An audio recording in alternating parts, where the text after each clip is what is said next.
came together in part because of the Justice Infrastructure Project, which some of you were in the room for, and the listening sessions that Iola hosted, and we were hearing from providers about what they're currently doing and what they're very interested in doing more of or learning more about, as well as conversations we've had, Just Tech or myself and others, talking with providers and some of their interests and figuring out, again, how we as a community can try to identify the various issues and really advance together to take advantage of AI in a way that's beneficial both for legal aid and for our clients. So the agenda is probably, again, the live poll, so we're already done with part of it. That's great. We're going to quickly introduce the panel of speakers, and again try to we will invite you to this AI series, which we are kicking off today, and then talk about some of the opportunities, some of the challenges, and maybe some of the risks that we have to manage together. So this is pretty high level. It's not assuming any specific AI knowledge, but our hope is that over the coming year, we're going to dive deeper into the topics that you as the community identify as high priority. So we have some ideas about what that agenda might be, but we want to make sure that it's really driven by the community. So in terms of introductions, I guess we'll just move to the slide. So Alexander Horowitz is the COO of Legal Services NYC, not alma mater, but I'm an alum, I guess. Yeah. I haven't been asked for any donations, by the way. That's I'll have to talk to my fellow. Okay. About that. That's and Alexander volunteered graciously to be a part of this panel, and he was one of the speakers at a listening session who was talking about their work with AI, and so really super happy to have Alexander here.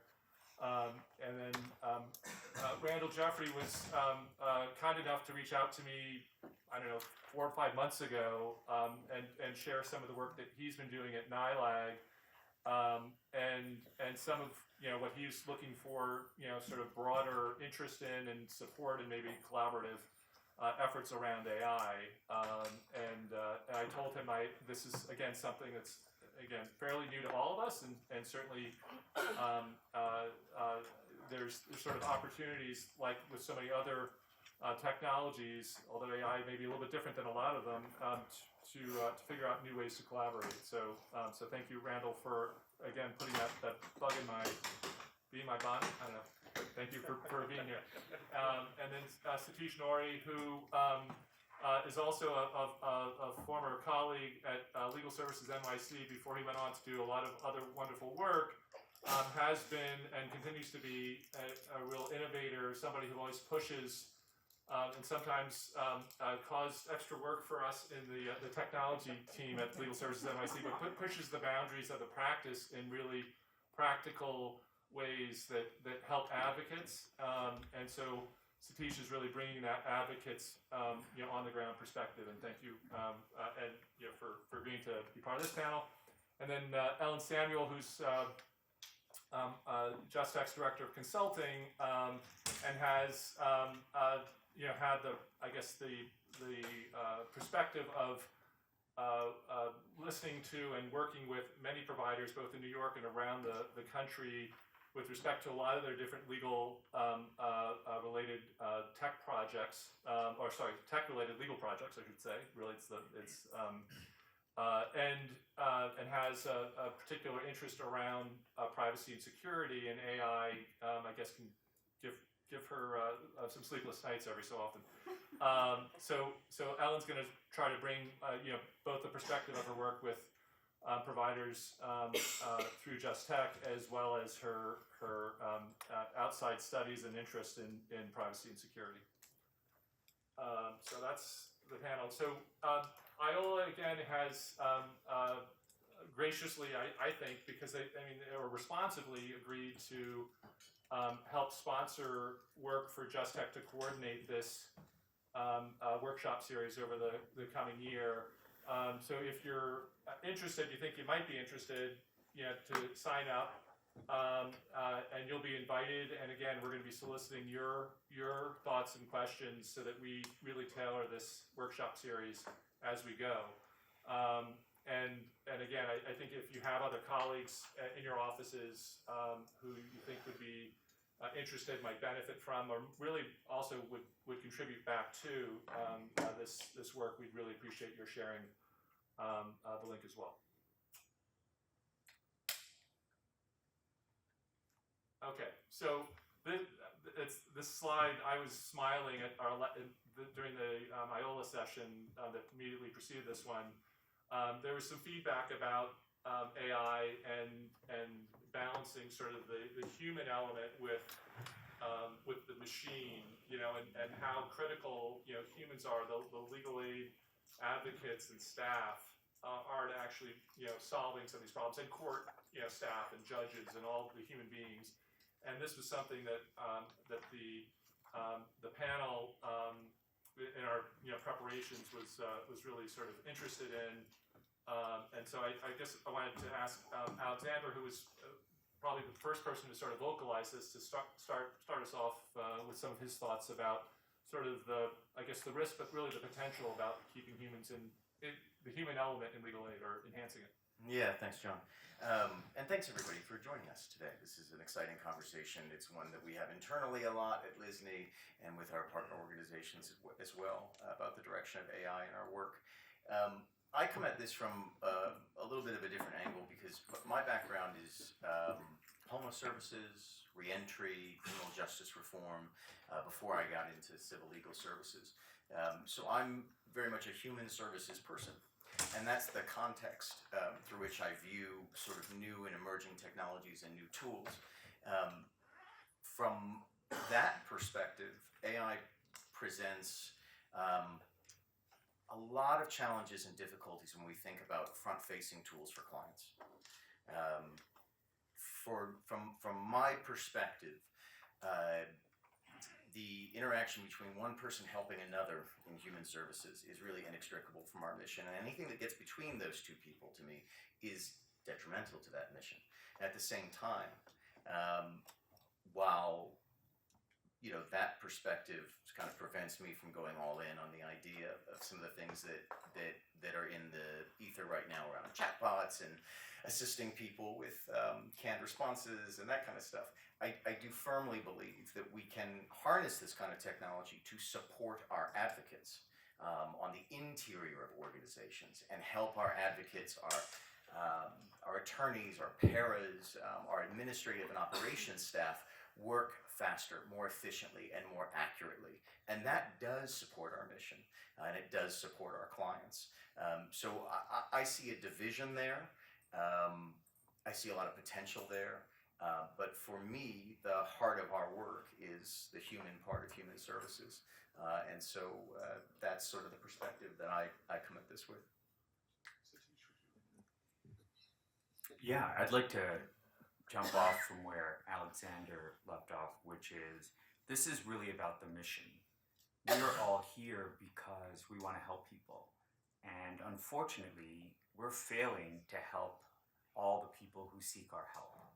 And so the next time you turn somebody away who's seeking help in your organization, think about why. Why is this happening? How come we can't help this person? How come we're turning away sometimes half or more of the people who seek our help? And if you think of it that way, you'll be looking for answers, and that's what brought me to this table. And I think AI is one way to offer answers to that question of why are we turning people away. Here's an example.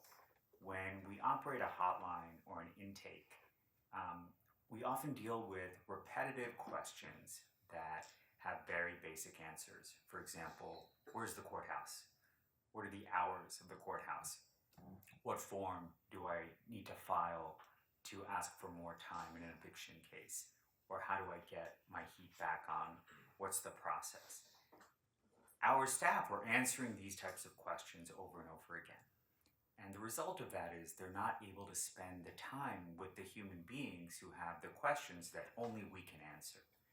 And so in that sense, I see, keeping the service in legal services, let's free ourselves from the burden of these very basic tasks that we're doing, the tasks that are burning out our staff, the tasks that are not interesting, that don't require our skills and expertise and our passion. And let's kind of find another way to do those things and then be able to do the thing that we came to this work to do. And so I think AI has that potential, and we'll talk more about that during this panel. Randall, would you like to add anything? Great, yeah, thanks. And just to follow up on that, the question here is, what is the potential of AI and generative AI specifically? And I think the potential is huge. We don't know at this point what that actually will be and what it'll look like a year from now, 2 years from now, or 5 years from now. But there is definitely a huge potential, especially in legal services, where so many of our staff have large caseloads and are dealing with a huge number of tasks, and clients having what people term an AI assistant, a program out there to help out with some of those tasks could be a great benefit. What it can do, it can increase both the quantity of the number of clients that are served, but also the quality. That's something as a legal service provider and talking about being client-centric that we don't want to lose sight of, that not only can AI help us with the service, but it can help us with the quality of the service and the impact on our clients. But it's also really practice dependent. There's no one Gen AI, just like there's no one AI or there's no one internet. Certain tasks are very amenable to Gen AI, other tasks a lot less so. It's not going to help out, if you're sitting in a courtroom waiting for the judge to call your case, it's not going to save you any time there. But there are lots of other tasks where time can be saved. So to some, I'm very enthusiastic about Gen AI, but at the same time I'm very skeptical. It's very dependent on what actual applications, what the actual tools can do and what they can't do for us to provide services to our clients. Can I just add Yeah, one yeah. thing?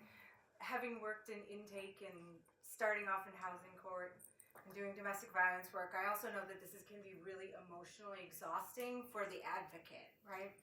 The work is really hard. And what AI actually has the potential to do is to help us as advocates with some of that emotional work, right? How do I respond to this client in crisis? I don't even know what to do. It's so hard. You can put in those kind of conversations and what somebody might be going through, and it actually can put back out, this is how you might respond to this emotional issue, where you can convey what you need to convey and still be supportive of that issue. Some of us are better at that type of communication than others, and we can all use that kind of support to be able to really help the person in the crisis that they're in. So these tools are available for that as well. So, and again, we've got I don't know, a lot of agenda items. It's a big agenda for this meeting. So I'm going to try to make sure that I put. We'll try to move through the rest of these slides a little bit more quickly. But I didn't mention. I really want to encourage folks, if you have a question, to raise your hand during the presentation. And to the extent we can try to address it quickly, we will, but if not, I'm going to be taking notes, because this is also sort of part of getting that input. What are your questions? What are your concerns? Some of them we've heard and we're grappling with now and during this presentation. But so I definitely want to invite you to jump in. And again, I think we've addressed some of this, but not nearly all of the sort of the points that are on this slide. And so I guess if I could push this back out to actually, Satish, if you wouldn't mind kicking us off on this slide. Sure. So as I alluded to, right now we're failing. We're failing at our mission, and the data supports this. So across the country, 92% of the civil legal problems go unaddressed. Most people, and Neil mentioned this earlier, and this great work by Becky Sandifer and others, who talk about how lawyers are only seeing the tip of the iceberg of the crisis of civil justice in this country. So that problem is getting worse. How do we address that problem? Well, AI is an answer, and we'll talk about how, but in terms of why, we need to adopt something. We need to change something.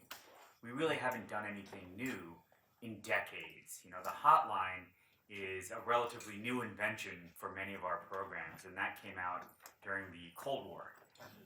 So there are many things that we can do. Another example that I would provide is right to counsel. In New York City, there is a robust right to counsel program. It's been in effect for 6 years. Still, many of the lawyers are unable to reach all of the clients who need help. There's a high rate of attrition. It's very difficult to onboard people. Training and supervision are extremely challenging. These are all problems that call for solutions like AI. And with that, let me turn it over to Randall and see if you can jump in as well. Yeah, thanks. So just to add to that, and why legal services needs to address this. One of my huge concerns are the applications and the tools that are out there that just some random person put together, but it's on ChatGPT or wherever, and it's available to everybody. Because right now, kids in school are using ChatGPT and other Gen AI to write papers, and that's a huge concern. But then, later on, if they have a legal issue, they may turn to the same tools, go online, find some bot or something like that that'll draft their answer in an eviction defense case or draft their letter to court. And who knows what information is in that and whether that's a reliable source or not. So I think it's going to be incumbent on the legal services community to make sure that they're trusted and reliable resources out there, because without those resources, unfortunately people will turn to less trustworthy sources of generative AI. There's a question back? I guess that a little bit leads into what I was thinking, but I was wondering if you can kind of just outline kind of for the parameters of this discussion, what is the universe of AI tools that you're talking about? Are you talking about things that are available within Westlaw and Lexis for helping with legal research and drafting? Are you talking about like the private forms of ChatGPT or like client-facing things? Are you kind of talking about the entire universe of that, or are you thinking about specific application of it? Okay, so the question is, when we were talking about AI, are we talking about sort of a broad range of public-facing AI tools, maybe legal-specific tools to help draft pleadings and whatnot, or and I guess I'll just go ahead and answer. I think what we're talking about right now at this meeting is broadly AI, where we go with the series is going to, I think we're going to get more specific into tools. Certainly, I guess the next slide we're talking about the internal and the external, and so to the extent that they're, again, we don't know where some of these tools are going to be in a year or 6 months, but we need to be educating ourselves, and that's sort of part of it. And we need to be experimenting and playing with and testing and supervising some of these tools to do that together. So it's not as expensive. It doesn't take as much time. But that's sort of the thought. Does that answer it? Okay. So, and just again, I know we're also standing between you and hors d'oeuvres and drinks or something right after this, so we're going to try to stay on time. So I think the next slide sort of ties into this nicely. If that's okay, we can just So again, I think the potential cases. We talked about this, and actually, again, it was brought up. I think a lot of folks in the community, in the legal aid community, understand that there's this internal-facing AI, and that has potential benefits and risks. And part of what we're going to be getting into with some live demos, we're going to take a risk in some cases, and then talk about some actual production, live production systems at Legal Services NYC.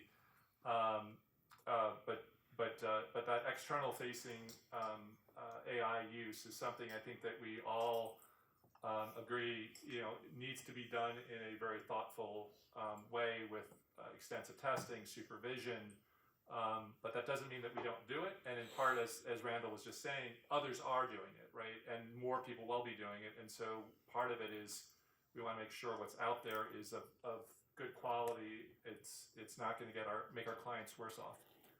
So should we go ahead, I guess, and maybe start with Alexander, if you wouldn't mind, on your slides to talk Sure, Liam. folks through what your experience with one of your experiences with AI. Sure, absolutely. So, just going back to what we were saying just a second ago, why are we at Lisney embracing AI in certain use cases? Because it's here. It's here, and it's a seismic change. And the sort of from a lot of colleagues, I've heard that we're developing an AI use policy, and the policy is use at your own risk. But that's just not good enough. Especially when we have this incredible churn of 3Ls and young attorneys coming in who are really interested in making an impact quickly. And who, one of the reasons I love public interest attorneys is because they will use any tool at their disposal if they think it will help them win the case. This is a very powerful tool that we don't quite understand how it works. That presents a lot of special risks. So what we're doing at Lisney is doing our best to confine AI uses to very controlled environments and very specific uses. And I'm going to talk very quickly through one right now. For the last year and a half, we've been developing a comprehensive knowledge management system at Lisney. To my knowledge, it's the first really large-scale attempt at this in our arena, and we've adapted a lot of private sector technologies and used a lot of private sector consultants to build out a knowledge management system that allows for the very rapid onboarding of new attorneys and the very rapid sharing of essential information around the organization, connecting different practice areas and different offices within the same practice area. What we're looking at here is the homepage of our knowledge management system. The knowledge management system, if you'll go to the next slide, please. Depends on these little cards, and each of those things on the main menu opens up in a card like this, and this is just a sample bit of knowledge. It's a very flexible system that can accommodate all kinds of knowledge. In order for the system to be successful across 15 offices and 750 employees, it's a brand new system. How do you get adoption going? We needed to do two things. We needed to make entering information into the system incredibly fast and easy. And we needed to make searching and finding that information incredibly fast and easy. And those were two use cases where we knew we could use AI successfully. And so I'm going to show you the two ways that we're using generative AI on this system in an invisible way with lots of controls in place so that it's really a safe use case for us and for our clients who benefit from this information being shared. Would you hit the next slide, please? So this is an example of a semantic search in our system. And this uses a large language model which is private to Lisney. It's not trained on our content and doesn't retain our content. And you don't have the ability to change the search parameters. You just flick semantic search and then you can ask the system a natural language question. This is one that comes up in immigration all the time. It bogs down a lot of our senior attorneys. How in the hell do I get an actual human being on the phone at USCIS? Well, you can actually ask that literal question to the system. And if you see that first result comes up, USCIS contact center tips, and that actually contains the information you're looking for, even though that question isn't tagged, it's not actually literally in that post. The system knows enough about the way language is constructed to produce the right result. So that's one safe use case for a large language model that we've been using. Could you go to the next slide, please? And then this is the other use case for a large language model with a lot of confines around it. This is a snippet of the interface that you use to enter information into the system so it can be shared with your colleagues. And what we're looking at here, sorry, this is very awkward. What we're looking at here is the description box, which is the most important part of a post. That's where a detailed description of the content you're linking to or you're sharing is. Now, we knew that it was going to be impossible to ask all of our attorneys to spend their time rewriting content for our knowledge management system, but we needed the content to be uniform so that we could search it, retrieve it, and use it very easily. So that's where there's a little button at the bottom that says rewrite this using LSNYC's private AI. Now what that button does is it launches one of 15 different prompts that we've designed depending on the type of information you want to share. those prompts are hidden from the user. You can't change them and you can't adjust them. And they've been designed and tested and retested to make sure that they don't hallucinate, that they only use the information that's given to them in the post, and that they transform that information into something that's really well formatted, really concise, and contains the essential information from whatever's being shared so that we can search and find it and that it's very, very readable. It looks like magic when you use it. It's just a generative AI model like ChatGPT with very specific prompts we designed and then hid from the user so that they can't be abused in any way. And those are the two use cases that I wanted to show you today in our knowledge management system. Thank you. Good one. Any questions on that? I'm like trying to keep up with what you're saying. Not quite. So let's say somebody says like, how do I draft a motion on X? And then you could pull up a motion and it would convert it into the like, how does this work? I don't understand the application. This is for sharing information out. This is if you have a guide to creating motions you wanted to share, and it was, let's say, a 15-page document that was very, very detailed. You could dump the contents of that 15-page document into this window, hit the little magic button we've designed, you tell it it's a document I'm sharing, and it'll break it up into process steps and summarize it and make it really easy to digest, to read, and to search for. That's how we're using that. If something Yep. becomes outdated, how does it? Sorry? If something becomes outdated. does Oh, it okay. Well, go, or I don't. does it- I'm worried. I don't want to turn this into a demo of Arcane. But I'm happy to answer that question. We designed the system so that everything you share has an expiration date. And when that date comes up, it alerts both you, the writer, and the publisher that okayed the post and says this needs to be reviewed. And if you don't update it after that expiration date, there's a big red banner that shows up that says careful, expired milk. Question way back. So just to clarify, anyone can add data to this database. That's right. So the- And then I guess there are internal protections in place to ensure that the data that's being imported is accurate. And we don't use AI for that. We have two classes of users. We have regular users. It's a democratic system. Anyone can supply it with information.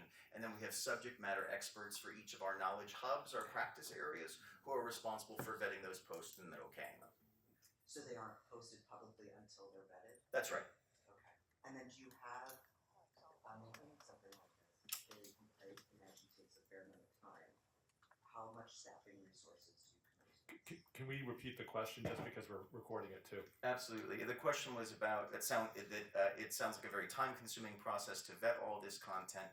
What kind of staff resources have we dedicated to it? So each practice area is responsible for nominating a sufficient number of publishers based on the size of that practice area. In our immigration practice, for example, we have 9 publishers who share the responsibility of vetting content. So it's a distributed responsibility. Our plan, because we're in the middle of launching this, is we're also going to develop then a staff of law librarians to maintain the system sort of writ large. We'll start with 1 and then we'll build the team from there. Maybe one more question, then we're going to move on to we have more demos. Is this a tip for a colleague or for a client? The question is this a tip for a colleague or a client? Yeah, and this is for internal use only. And that's been one of our guiding principles with this kind of technology, is we use it internally. Okay, so we're going to move on to Randall's demo, which Ellen is going to help key. Great. So this is a GPT that I put together.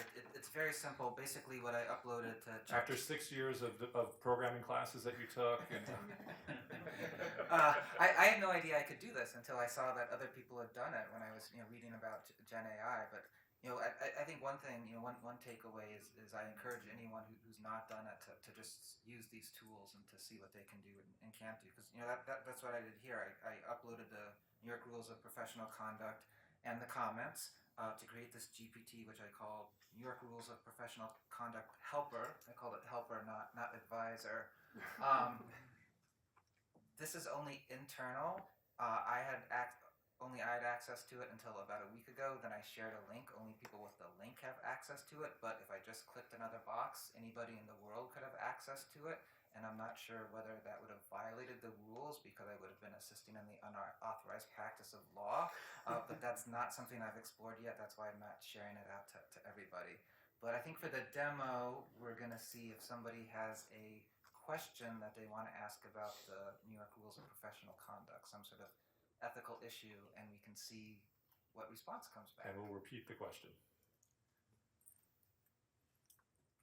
Any takers to ask it anything, something that's come up in your office recently? There's a question. Do you want to just, like, how do you ethically use AI? Clever. And then That's perfect. Tanya has a second question, so let's try the first. Can someone type that in? Is that Already typed in.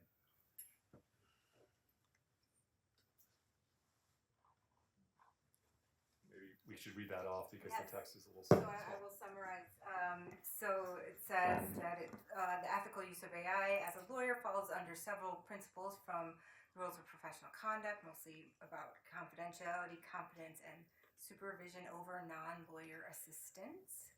And confidentiality, as you all know, is Rule 1.6, which talks about that you have to keep client information confidential. Competence is Rule 1.1, so you're required as an attorney to provide competent representation, including the capabilities and limitations of AI technologies they use. I would add that's comment 8, but it did not actually say that. And then supervision of non-lawyers is Rule 5.3, which this is actually an interesting take. I think this is kind of not a agreed upon interpretation of this rule, but it says when lawyers employ or collaborate with AI, it's like using a non-lawyer assistant, and you have to make sure that AI tools align with ethical obligations. So Randall, what do you think? Does that help? It does. I mean, it hits the highlights. One thing I can say is that it's very high level, and part of the reason that all the answers in this GPT are going to be high level is because the rules and the comments are very high level. If I really wanted to do this well, I would have uploaded Simon's treatise on the New York Rules of Professional Conduct, which is 2,000 pages long. It's about 10-point font type, but then you could get very more specific answers to questions. Is this a follow-up on this one before? It's related, I think, Okay. in regards to professional responsibility. Is there, I mean, this is something we've been talking about, I've been hearing people having to update their retainers to have these non-lawyer assistants. Like, has your organization with this knowledge management group? That's a great question about retainers, but can we actually, Pause it? because I think we want to address that. Okay, Um, all right. And then Tanya, you had another ethical question for the chat. No, but I have a Oh, question. okay. No, just if I go to ChatGPT right now, put that question in, that's the answer that will pop up? Should we try it? Okay. Yes. The question is, if you just go to ChatGPT, not Randall's configuration of ChatGPT, would you get the same? Okay. Yes, So- they She use says the let's not try professional it right rule. Yeah, one thing we skipped over is how this works. So this is called retrieval augmented generation. It's a form of generative AI in which the kind of builder uploads a knowledge base. And in Randall's case, the knowledge base is the rules of professional conduct. Randall added later that you could also upload a treatise. So this knowledge comes from the knowledge base. That's the guardrail, right? It's not just ChatGPT crawling, the existing knowledge that it has from the internet. It's from a knowledge base. And so largely we're talking about RAG bots. That's what these are called. Little robots that are built upon particular knowledge bases. And with that application, that's the same thing that Alexander was referring to, is a RAG bot in a sense that is using specific prompts and is using the knowledge that people are inputting internally within LSNYC. And so the difference between these two tools and the one that I'm about to demonstrate is these are internal tools. And the purpose of these tools would be time savings. Think about the amount of time that a supervisor or a manager or the general counsel of an organization like NILAG would save by having a jump start on an answer. This wouldn't be the final answer. This would be a great jumping off point to save a bunch of time to answer a specific question that may come up in an urgent matter, right? And so the next thing that I would show, and does that answer your question Yes. about how like this Thank might work? you, Okay, very sure. helpful. And then Tanya, I think you had a question as well. Yes, I did. So it has to do with working with a client who's trying to apply for Social Security benefits and makes a threat about his significant other. What obligation, if any, do I have to report that threat? Could you summarize that question and ask it? So well, maybe I could try it. So, so you're serving a client on a Social Security disability or SSI case, and they make in the process of in the ongoing sort of representation, they make a threat to a significant other or partner. To harm the significant other? To harm a threat to harm a partner, and so what obligations do you have as their counsel in terms of, I guess, disclosure or reporting?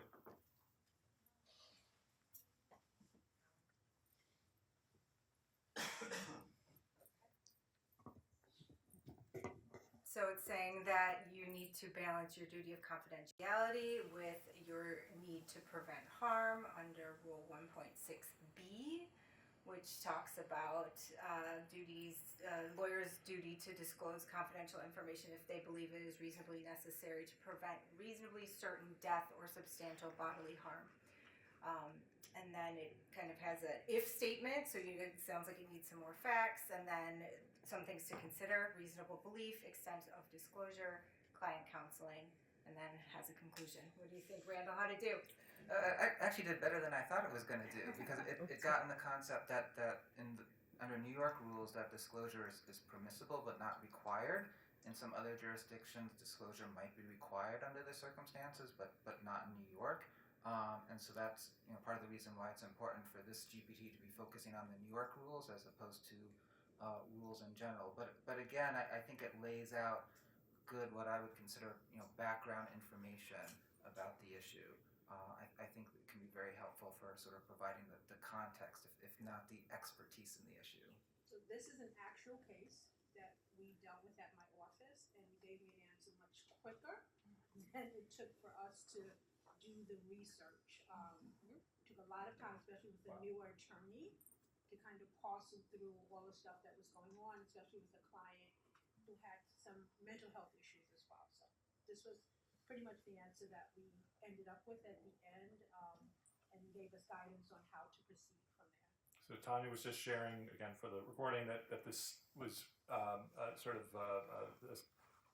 an actual, reflects an actual case and the research that they did and the time that this might have saved or would have saved if they had a tool like this. So that's beautiful. That's better than any demo we Thank you. could come up with. So I'm trying to manage the time, but real quick, if you have a Sure. So even with this confined knowledge base, Tanya or panelists, would you still be inclined to double check and do your own research? Okay, the question is, even with an AI tool such as the one that Randall built, would you still be inclined to do your own legal research or further exploration? And I think I know what Randall's answer is going to be. The answer is yes. What this tool is not doing is giving you the citation, which some tools do, give you the citation to the actual rules and the comments. What I would do as a next step, if I were going to rely on this, would say, please quote the applicable rules and comments, and then actually read those. But again, this gives a good background and gets one started on answering the question. And I'm just going to yell something here. I mean, I think that's the crux of it for me. Like, is it faster for me to do it this way, to look at something and then have to kind of triangulate, right, and do my own research and then compare the two? Or is it still faster for me to just do the research? Well, so the question is this faster overall if you're going to do two processes, one through the AI and then one, I guess, the old-fashioned way? And I think we just heard that for newer attorneys, maybe it would be faster, and maybe for somebody who's experienced and has had somewhat similar situations pop up, and maybe it wouldn't be. So, but yeah, I mean, I think that's going to be, I guess, a question as we get into the series, the workshop series, that we need to start to grapple with. What are the more particular use cases? Where is it going to be more valuable more of the time? It's not to say that it's always going to be, anything is always going to be most valuable. Alexander? Just in response to that, I think it's such a good point. The answer to that question, from my perspective, is that this type of large language model and analysis of large texts can give you a navigation layer, which is what we were trying to create with our knowledge management system as well. That it is not thinking for you, it is not creating anything for you, it is pointing you to where the information you're looking for may be with a high degree of and I've never had a lawyer do that on me. Keep talking. That's That's the risk of AI. That is the risk of AI. Well, I guess we can take a lot more questions. actually, I mean, I have another duck up as well, so we can plug in. But well, I guess one more in the way back. I'm curious, so it sounds like this is not a generative model. So if you were to enter like PPI or PHI into this, or other confidential client information, what happens with that information that's being included? Is it automatically scrubbed? I guess the question is this is not, well, this is a private version of a large language model, but is it okay to enter PHI or other personal information into these tools? And I guess you can. I think that sort of the short answer is I'm not an expert on that. I can't necessarily say, which is why in our offices, our policy is that nobody can enter any confidential client information into any generative AI application at this time. Even your own? Even my own, yes. But maybe Alexander, with your internal knowledge management system, do you have a response to that? Yeah, I mean, we have a similar policy about private information. Even on our internal knowledge management system, we have certain systems that are designed to be, like our case management system obviously is designed to be incredibly secure and inaccessible.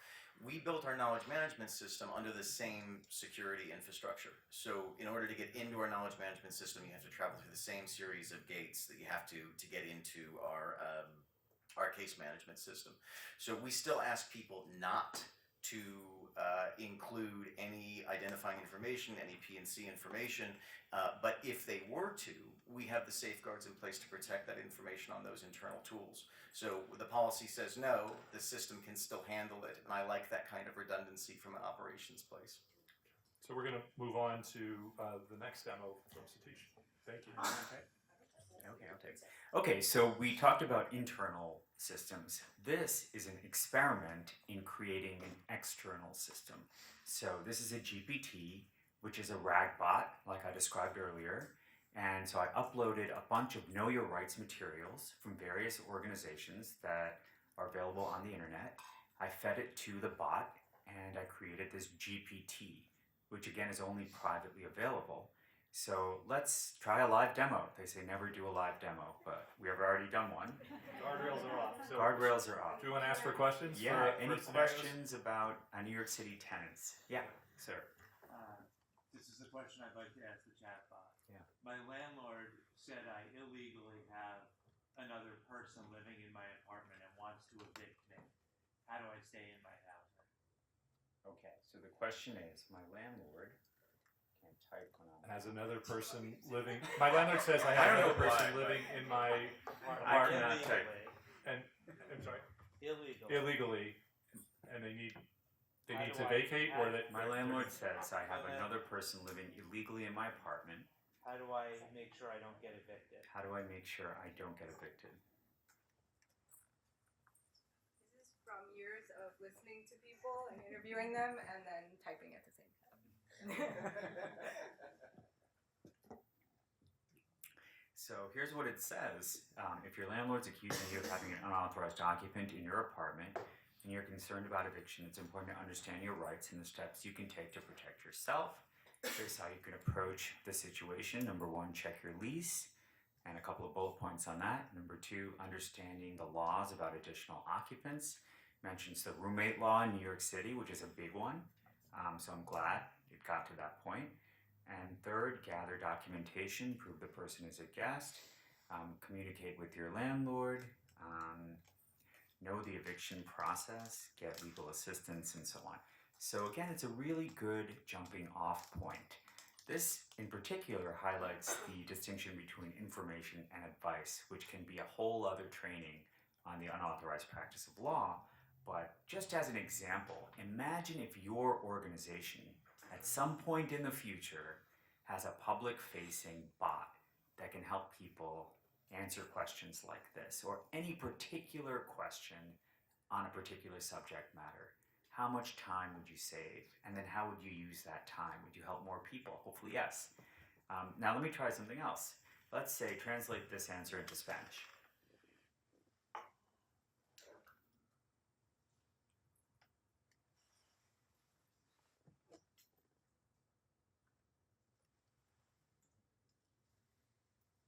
Okay, so my limited Spanish tells me that this is pretty accurate, and it's the same bullet points. Now one last example, and then we can move on. Turn it back into English, but please explain this to me at a 5th grade reading level.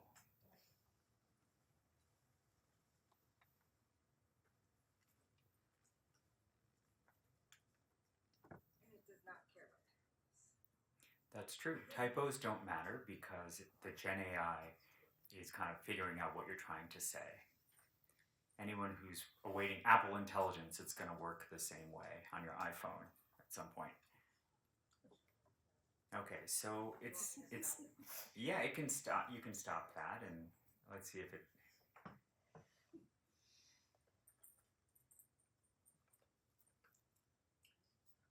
Okay, so it kind of breaks it down into a much more digestible, language.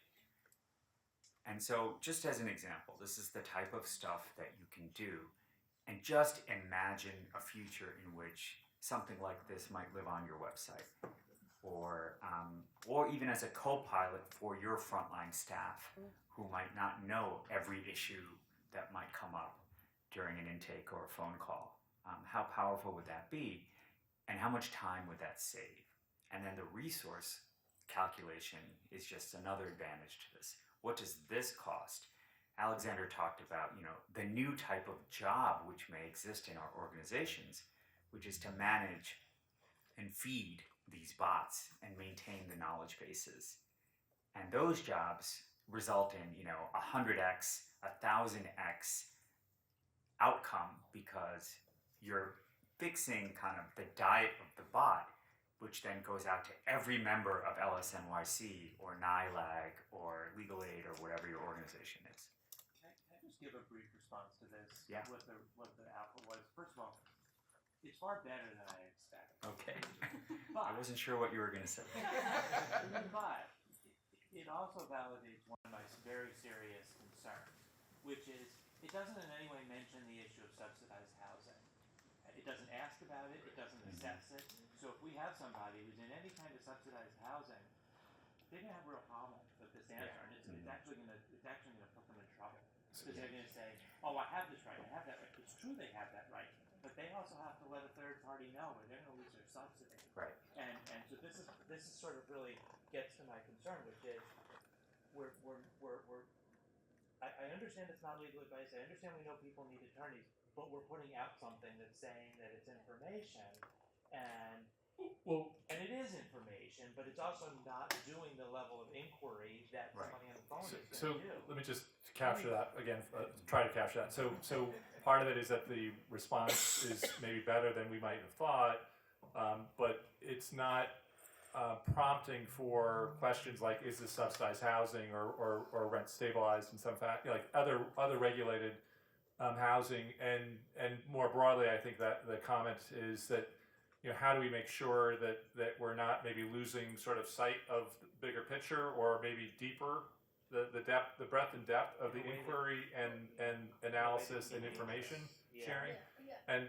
But I will say that again, we're not saying at this point that this is public facing, nor should it be, but that's part of the challenge, I think, as a community, for us to start to grapple with that, right, and to train. I mean, so Randall spent time not just uploading the rules, but working with the tool and improving it, and I think that's what we probably as a community can do a better job of than we can do individually. And we can add those prompts. Alexander described how they have specific prompts so that when something that someone types in is converted into something that's workable for the LLM. This was my failure. Like, this is a very rudimentary model, but if I were to build something like this that's public facing, I would add those prompts that would immediately kick in and say, what type of housing do you live in? How much is your rent? You know, to kind of funnel into the right answer. But it's an excellent point, and it explains like some of the things we have to do to make this stuff work on a public facing way. I just want to say one other thing before we move on to other questions. One of the things that I think a lot about from a social workplace and from that, again, human services place is understanding what's behind a question. Satish mentioned that there are a lot of repetitive questions. We see that a lot between senior management, right, and junior attorneys. A lot of repetitive questions. Those, I think, are ideal, right, in terms of legal procedures, legal processes, standard operating procedures, corporate policies that could very easily be answered and managed by bots. My concern remains that when a client asks you where the courthouse is, why are they asking you? Yeah. Is it because they have low literacy? Is it because they might need childcare if it's too far away? Is it because they might need food assistance in order to spend all day outside of the house? And we don't have a level of sophistication yet with these bots to probe that question and find out if our clients need more help than an address. And that's one of my ongoing concerns. So we've got 20 minutes. So I mean, I guess if you could, if there are more questions on this, I know Rez, you had. Oh, I Vicky. do, but I think it basically is consistent with that. I mean, that totally looked like legal advice. Nobody would take it for anything else. So but you addressed that by saying that it's not ready. This is not baked fully, yeah, absolutely. But I think part of it is, and maybe even at the end of the year, nothing's going to be fully baked. But I think we have to engage, or my assertion is that we have to engage in this sort of exploration, testing, coming up with the governance. That's what we're getting to. So why don't we actually jump? And let me add just really quickly. In certain states, they've created sandboxes so that this type of thing can be done in kind of limited experimental ways. Utah, Colorado, Alaska, and New York State should be one of those places where we can experiment with this stuff in a safe way. I was just going to sort of pick up on that and say one of the scary things is, you can look up and search GPTs on ChatGPT, and there are a number of them on eviction defense. Some purport to provide information across all 50 states, and they don't say who they're by. There's like identifying information at the top. For mine, it says Randall Jeffrey, but others have like made up names, and so you don't know who actually put these out. Or how they're being maintained, or whatever. Yeah, their qualifications, absolutely.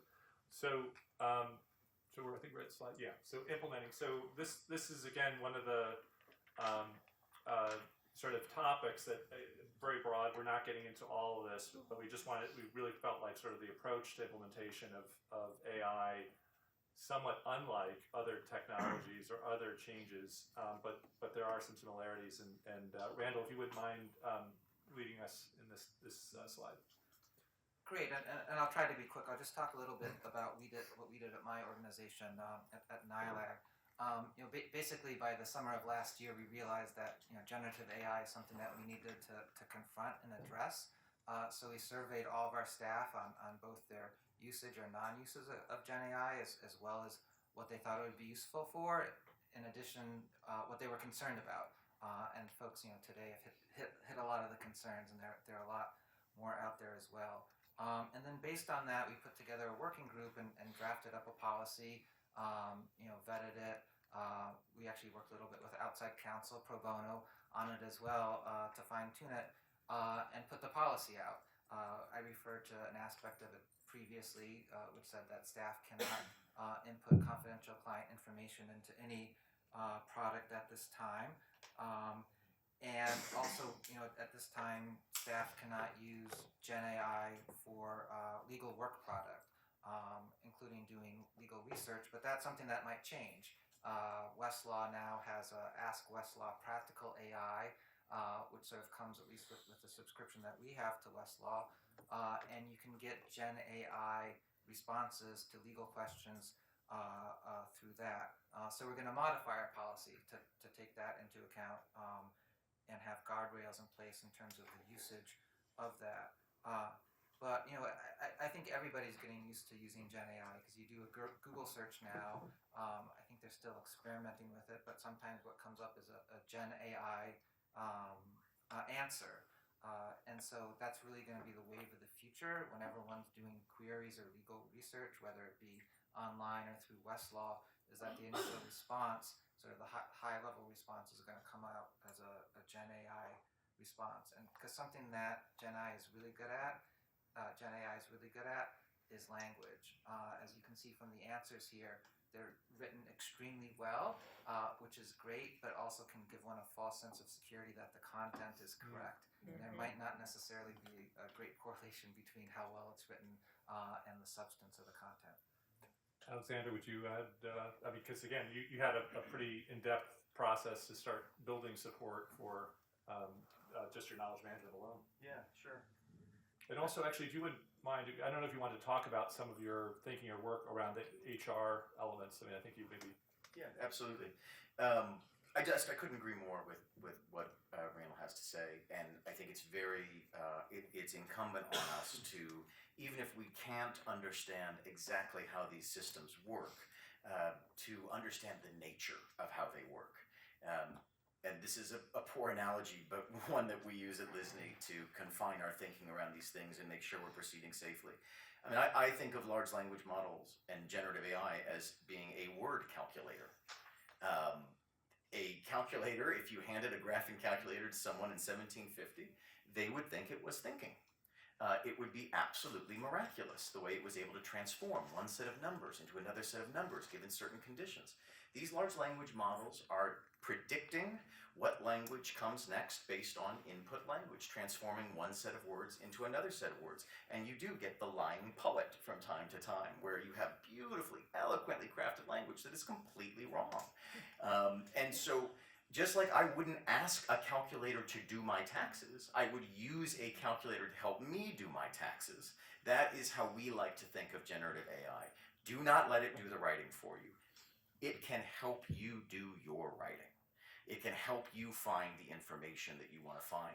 And we are already having some success, not only in the integrations with our knowledge management program, but like John alluded to, we are starting to use some software that has an AI element or module in some of our back office work. In accounting and accounts payable, we're using some AI software to help speed up the process of paying invoices and filing them and identifying vendors. And we're using some lightly Gen AI powered HR tools as well to help people find information and to help candidates through the hiring process. And that sort of sums up, I think, where we are philosophically with Gen AI. That it is a module that can enhance the work that we do and the tools that we need, but it is not yet a tool unto itself. And, do you want to just talk actually a little bit about sort of some of your work building, I guess, readiness for AI? Sure. Yeah. LISNY is a very large organization. We have about 720 employees now, quite a large budget of about $150 million a year. Change is very difficult at that scale. I'm sure you've all experienced that. It's particularly difficult in human services. They always say that big ships are hard to turn. That is true, but that is not actually the greatest challenge in meeting a moment of extreme change like this. The greatest challenge in meeting a moment of change like this is the impact it has on our clients and the scale of that impact. We serve 100,000 New Yorkers a year. So if we change something about the way we work or the way we discover and use information, that impact and certainly any flaws or mistakes could be multiplied 100,000 times and impact people's housing and families and education. And so for that reason, we are slow to change. We are conservative in our approach to change. And the way that we got ready for this kind of change was to invest in organization change management training. We brought in a consultancy firm who worked with our senior staff, our middle management, our frontline staff, and got them ready to change by doing things like putting together really diverse groups of stakeholders, by launching organization-wide surveys so that we were hearing from every voice, and by demonstrating on very small scales what change looks like so that folks were ready for the big scale changes to come. And that was extremely helpful in getting people to think safely and smartly about these new tools. Thank you. Why don't we move on to the next slide, and then we're going to be moving to discussion, so we can go back to revisit any of the topics. But Alan, would you mind helping us with some of the guardrails? And again, I think we've talked about this. I mean, this topic is sort of the bookends of this presentation, because I think there's a lot of concern, and again, we need to translate that into specific, practices and action. And each of these topics could take an hour or two and have amazing discussion. So to remind everyone, we are having an AI series, a speaker series, a workshop series where we will discuss all of these things more in depth. So we really recommend that you join us for that, and come with all your questions. So, to be the downer of the day, there are ethical and privacy and security concerns, and many of us are lawyers or legal professionals, and that's what we kind of start with. So, as we've talked about today, the ship has sailed, right? Like, it is here, and we are going to use it. So now we have to think, how do we use this ethically and safely? If we know that our employees are going to be using this, whether we allow it or not, how do we instruct them or make sure that they're using it ethically and safely? We still have ethical obligations according to the rules of professional conduct. Back when email was introduced and cloud storage was introduced, you can see all of these ethical opinions from the state bar associations about how this is new and scary and exciting, right? We're going to have the same thing about AI, but it's just like those tools, right? It's just like email. It's just like cloud storage. This is just another tool that we are going to have to use and make sure that we are using it competently according to Rule 1.1, and then we're protecting confidential information on Rule 1.6. And there's a bunch of other rules that also apply. I would really recommend, if you're interested in this, looking at both California and Florida's state bar associations ethical opinions on these things. California in particular is really great, where it lists out in a table all of their ethical rules, which are similar to New York's, and what their considerations are and how this might affect the practice of the attorneys and the staff in your organization. There's also security concerns. If people are going to unvetted tools and putting in confidential information, these models often learn on that information. There was a large technology company whose employees were putting in very private proprietary information into large language models, and that information was being spit back out to other companies that were using that information. It was a huge security scandal. So if people don't understand that they need to make sure that they're using tools that are vetted and are safer to use, they could be really violating confidentiality in many ways. I'm going to skip over these other ones because I want to leave some time for conversation, but two really important things. Bias.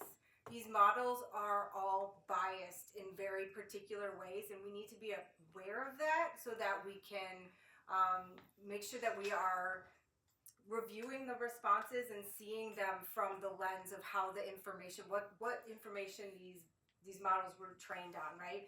Generally, they were trained on English internet information, and that is very different than the world is represented, right? So it's going to spit out something from a very English centered lens, whereas that's just not the representation of the world. So you need to be aware of that, and we have to do things in order to counter that.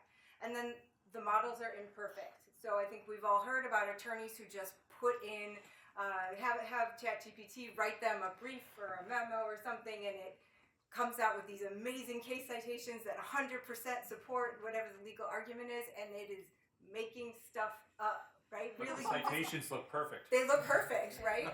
But we still have, this is no different than 10 years ago, right? You can't just make up cases. You can't just cite cases that you haven't read them. So, we have the responsibility to check and make sure. We still have to know what we're talking about. We still have to be the professionals checking this information if it's imperfect, you know, to make sure that we are providing accurate information. Rez, did you have something? No. No. Okay. I mean, I asked a question earlier that's sort of related, but Right. it's alright if they're not. So now we're going to move on to discussion, and again, a QR code. So hopefully this sort of is the start of the conversation. We really want folks to sign up. We really want, again, to make sure that this is, you know, the workshop series is driven by sort of, you know, not just sort of the largest largest providers. I guess Legal Aid Society is doing a lot of good stuff with AI too in the state, where we want to make sure that it's supportive of all the providers, and so we're, you know, again, we had like a set of topics that we were trying to address today, but there are a lot of topics that we absolutely we're not going to get to, so that's going to be stay tuned. Neil, did you? A question. Comments and a question. So first of all, thank you for the panel. This is amazing. Great conversation. And a plug for the AI workshop series. Comment is, I was a hallucination, and an attorney reached out to me to validate. So I can only fantastically support that recommendation to check things.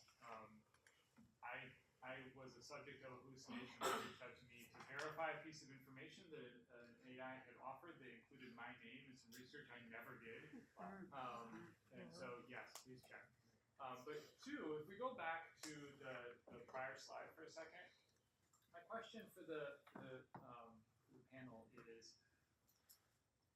do we hold, or are we trying to hold AI to a higher standard than we do for humans? I would argue that humans are biased and imperfect and have all kinds of security concerns.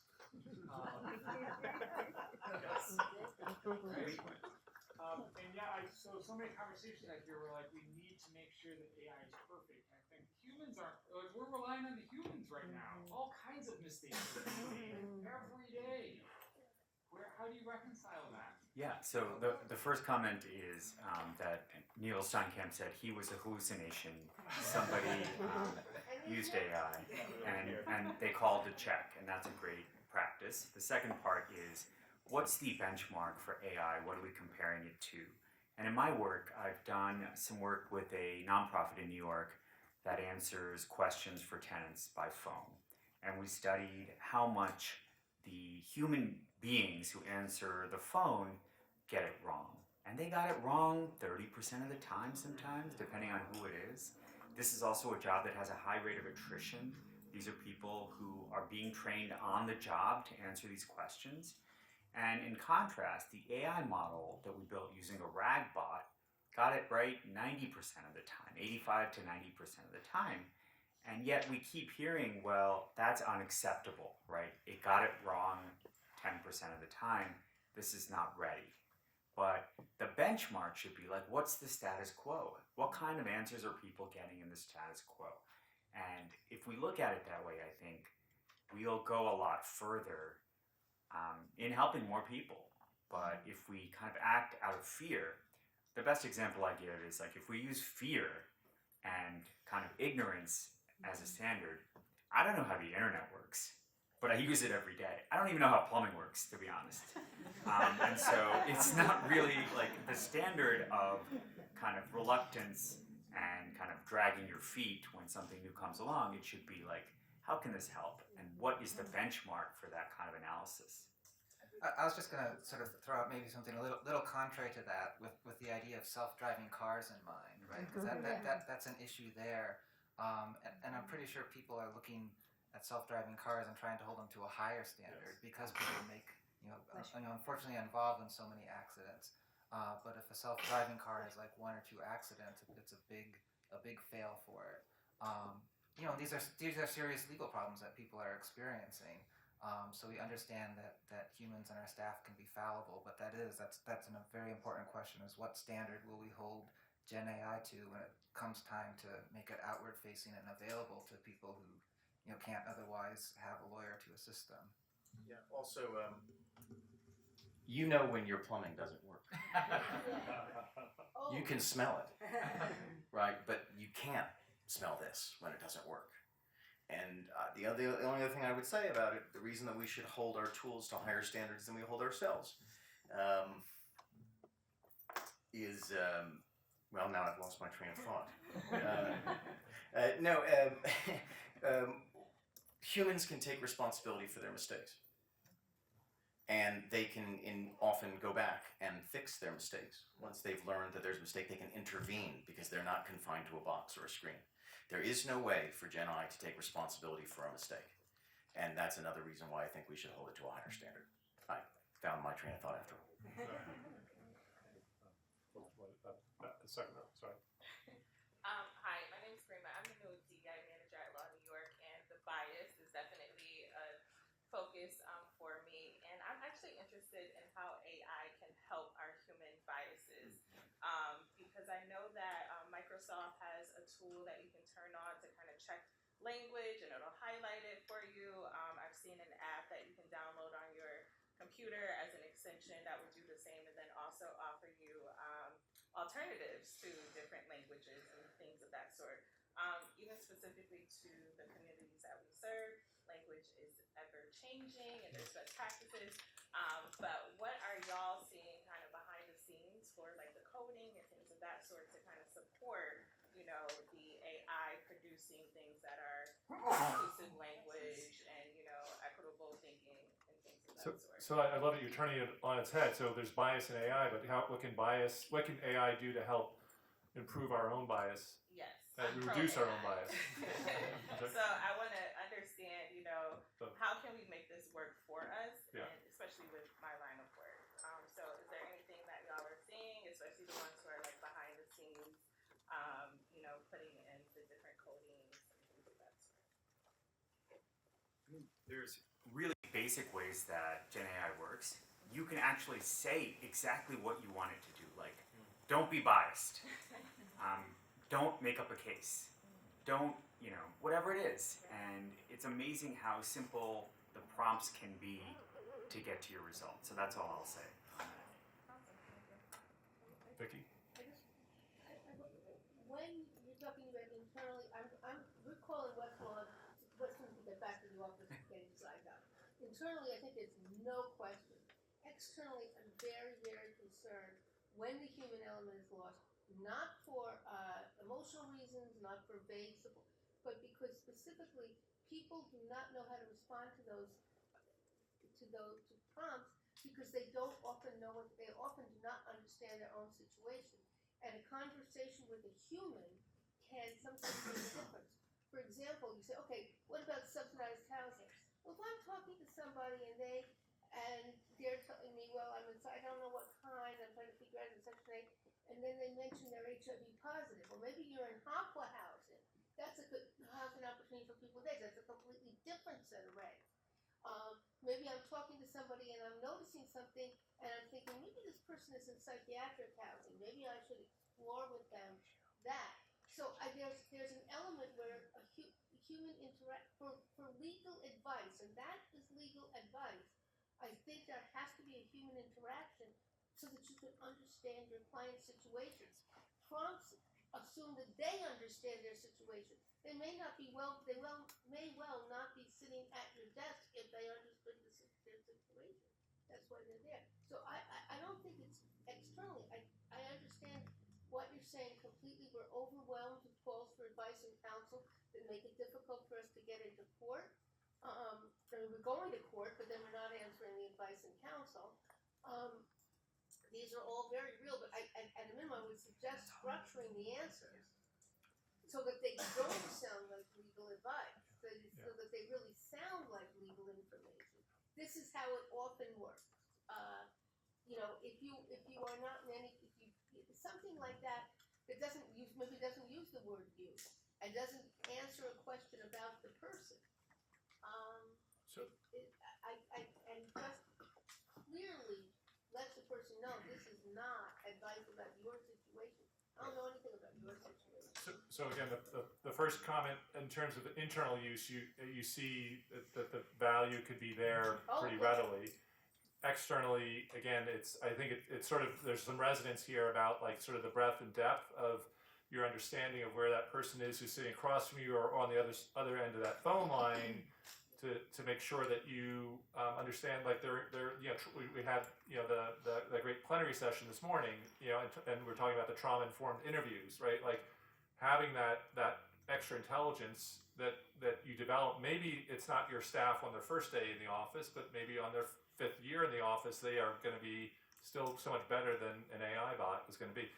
I will, because of the time, I'll say that these are sort of the questions we have to grapple with, and maybe the code of conduct that we want to create maybe as a community. Like, here's how we want to think about using it, or here's what we're not ready to start to take the pilot out of the airplane, for instance, because maybe that's also just socially, psychologically, it causes its own fear and trauma. You know, like, so we want to make sure that the lawyer or the human being is in that pilot seat. Or structure the answer so they know there's no pilot and what the significance is of that, and if they need to go on and say, I gotta talk to someone.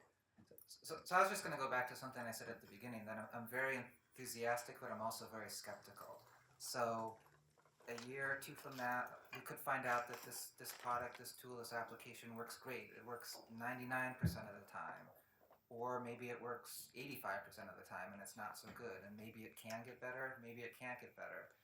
You know, this is an issue not just in legal services. I think it's an issue with Gen AI in general. It's like, how, in quote, sort of good will it be able to get? And I think we have yet to see that. I would just say, like, right now we're stuck in this chat-based model, but there are other models that we haven't even explored. So you see on the bottom here, there are 4 buttons, basically.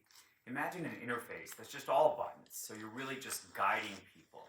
And an example of this is a product called Rentervention, which is in Chicago by my buddy Connor Malloy. And it's a combination of like a logic model, kind of like a decision tree, built in with Gen AI, with a chatbot called Renty. And it kind of like, it's like the paperclip in old versions of Microsoft Word. And like, imagine like something like that in the future, where you don't have these problems of the chatbot getting wrong basic assumptions, like, is this subsidized housing? Is this specialized housing in some way with different rules? So we're just right now like stuck with the chat part of ChatGPT. And there will be many other versions of this that we can't even imagine yet. I was wondering, so the bigger question is how you gauge the sufficiency of one of these products' security and data privacy policies, but specifically I'm wondering whether these companies are receptive to negotiating their privacy policy with you, if you have a problem with it, or if that is a futile Question. You like my lawyer answer? It depends. So the question was how, you know, considering that there are security and privacy implications, how receptive are the companies to negotiating with that? Again, yeah, it depends. You know, probably the bigger companies like, you know, OpenAI and probably even, well, maybe Westlaw and Lexis would be more open because they have a particular audience of lawyers who it's really, really important that they follow particular rules. But, you know, I think it's really important. We all know when we are using a technology product, you need to read the privacy policy. You need to read the terms and conditions. Like, nobody wants to read all that, but if you're going to deploy it to your firm, you have to read it and you have to understand what is happening to your information. Are they storing it? If they're storing it, does it remain yours? Can you get it back? What are they doing with that? Are they using it to learn on your models? Like, these are all really important questions that we have to answer before we can responsibly deploy these products. So it depends. There are 3 questions. I'm not sure who was first, so I'll let you guys decide. Mine's not related. Okay. Any related questions to that? Mine's related to her Please. question apart. So, and I apologize. I don't. Vicky. It's Vicky. I thought so. Sorry. So, just my follow up. You had the really interesting point of like maybe it's a, you know, maybe my interview will reveal that this is some kind of psychiatric housing. The other thing to remember is 2 things. You know, that I'm still really concerned about, which is one, maybe your interview would reveal that the person needs psychiatric housing or other really important services. And my concern is that when we have the chatbots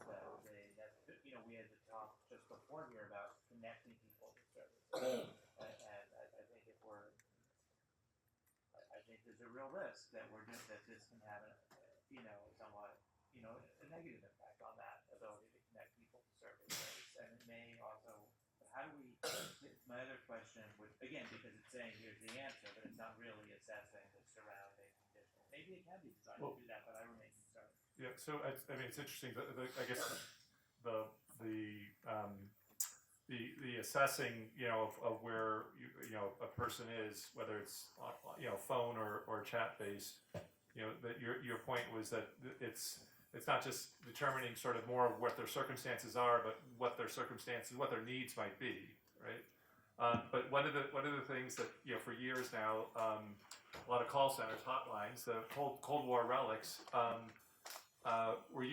Were AI type technologies to identify whether a caller was, in crisis or was being angry, like kind of alerting a supervisor to jump on a call. So it's sort of one of those areas, frankly, where they might be better than what we have now. Like if I give you an online intake to fill out and you're, slamming your keys on the keyboard, like I'm really pissed, I'm really getting agitated about these stupid questions that you're asking me, and all I want is a little help.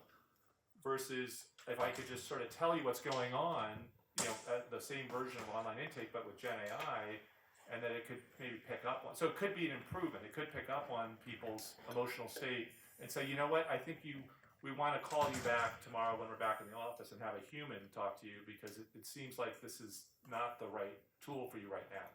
And so then just the other, I know I'm jumping on other people, but the other just thing about that is, where is the threshold where we say, okay, I'm giving you some legal information on your rights.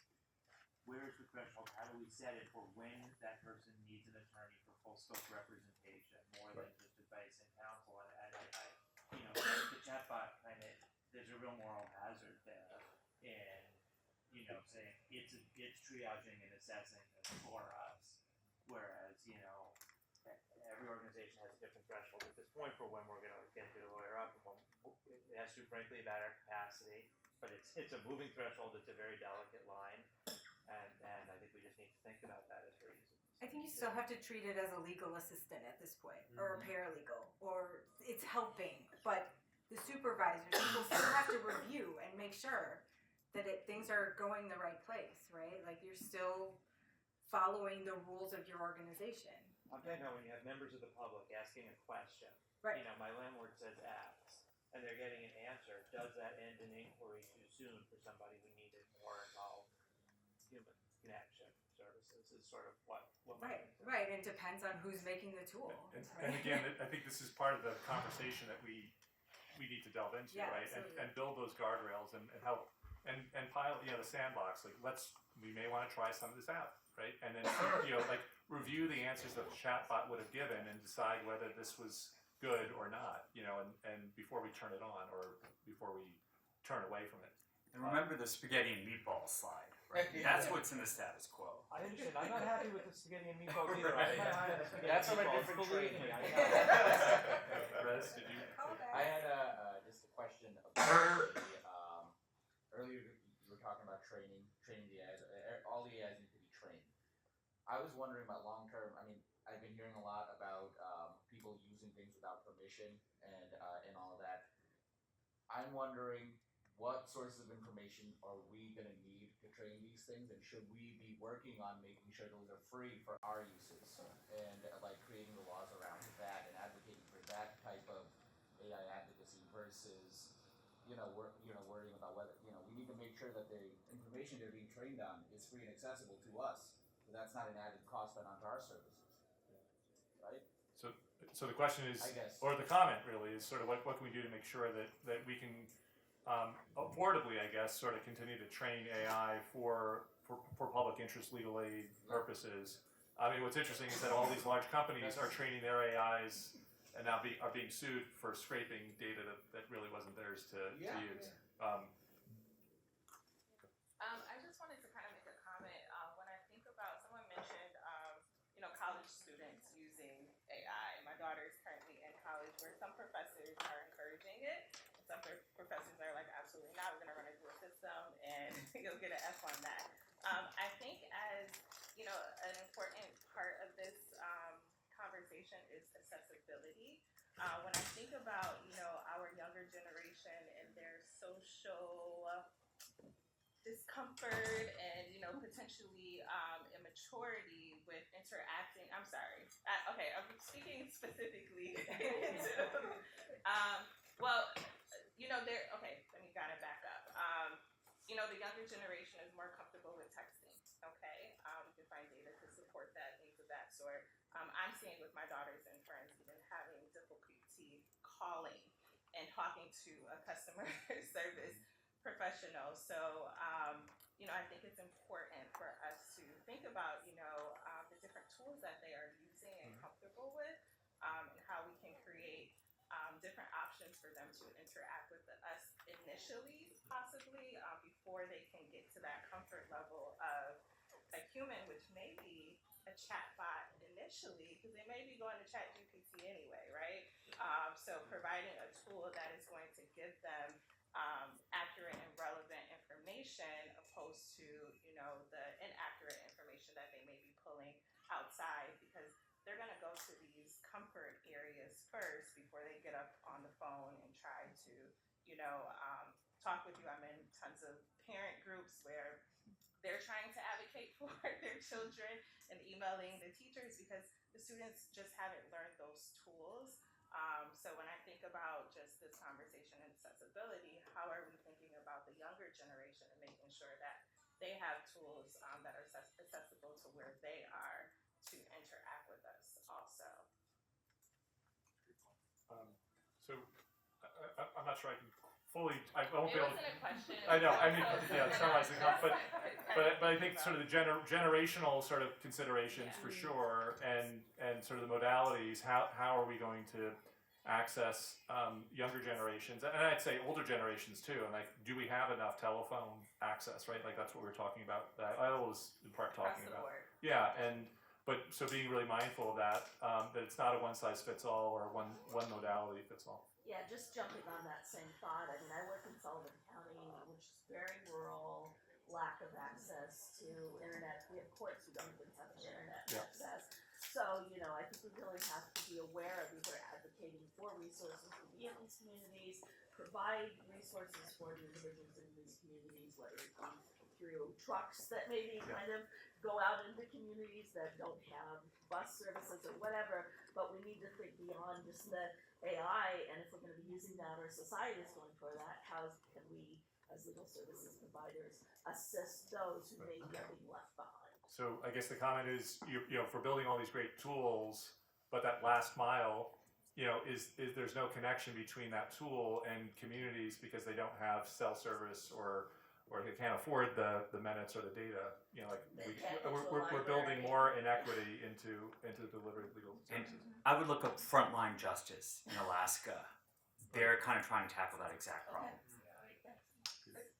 I feel like I've heard a number of times that, like, younger attorneys who don't know, they should go here, as far as the internal facing tools to be able to learn, which I think is great, and building on the younger people may be more comfortable with this, but I think at the same time, we need to be cautious about that it's not a substitute for supervision, and that if people feel like they're being supervised by a chatbot or being trained by a chatbot, that we're not going to retain those folks either, right? And so, to the extent that we're rolling these out internally, we have to make sure that we're supporting our younger staff and that they feel like their supervisor isn't a robot. So supervisors, robots and AI is not a substitute, nor should it be sort of seen as a substitute for real supervision. And maybe I'm also sort of hearing that supervisors maybe need to be educated on how to build AI into their tool set for supervision of newer staff. Yeah, I mean, it's an amazing tool for supervision. The data capabilities, you can take all this data and be like, where do my people need support? Where do they need training? If they're getting it wrong 30% of the time, like what specific issues or what person do we need to get rid of that's causing all of these issues, right? And I have the pleasure of supervising an amazing team, and sometimes it can help form language in a way that other people can understand about how to better support them, about how to better train them. If we're having an issue, I can say, okay, I'm not verbalizing this well to the person I'm supervising. How can I say it better? And it's really good. It's really good at that. So it can help us with supervision. A quick anecdote. My brother-in-law sent my sister a birthday card written by ChatGPT that was a lot better than anything he could possibly write. So, what do you think is the difference between Westlaw offering you something and Satish's model? Because I suspect that Westlaw is just being aggressive and capitalistic and probably has a disclaimer that says we can't guarantee the results somewhere. It still buried in hallucinates. there. It does hallucinate. It's a Absolutely. problem. And it does have that Yeah, disclaimer. It does. exactly. So they're going to make the money that we're, are we all going to pay that, or are we going to be out front and figuring out how to create this for ourselves? I think is a really big question. One of the things I also just want to share is that, again, because Iola heard a lot about the interest in AI and also sort of sees this, when we're talking about state support and infrastructure. I mean, so to the extent that there is an opportunity to work together in building or training or training AI or training us, right, to be better users of it or better supervisors with it. So I don't think I'm stepping way out of line and suggesting that I think Iola would be supportive of helping in more substantive ways or more substantial ways than just facilitating these conversations. We're being played off the stage. Yeah, I know. I'm really. Yeah, no, just wanted to add another caution related to translating materials. So, they need to be checked by the human eye. Oftentimes they're not accurate, just like with Google Translate. I know it's easier to go to that, but it's often not accurate. And particularly with languages of lesser diffusion, there are more inaccuracies. So, So the risk of using AI for translation and that risk goes up for languages that are not as common or not used as much. And certainly I think, again, equity issues we were talking about last mile, and Lily Moy would have many more things to say about that. But at the same time, it has gotten so much better than it was like 5 years ago, 10 years ago. But can it be supervised? Can we actually save some time, translators, or can we even check our translation? I think actually I don't think my Spanish skills are very good. But like if somebody thought their skills were good, could we give them a set of questions like, well, it doesn't seem like you've made this point. And maybe using accessible language in Spanish. You're using arcane terms that aren't very common. And is 90% better than nothing? That's a big question.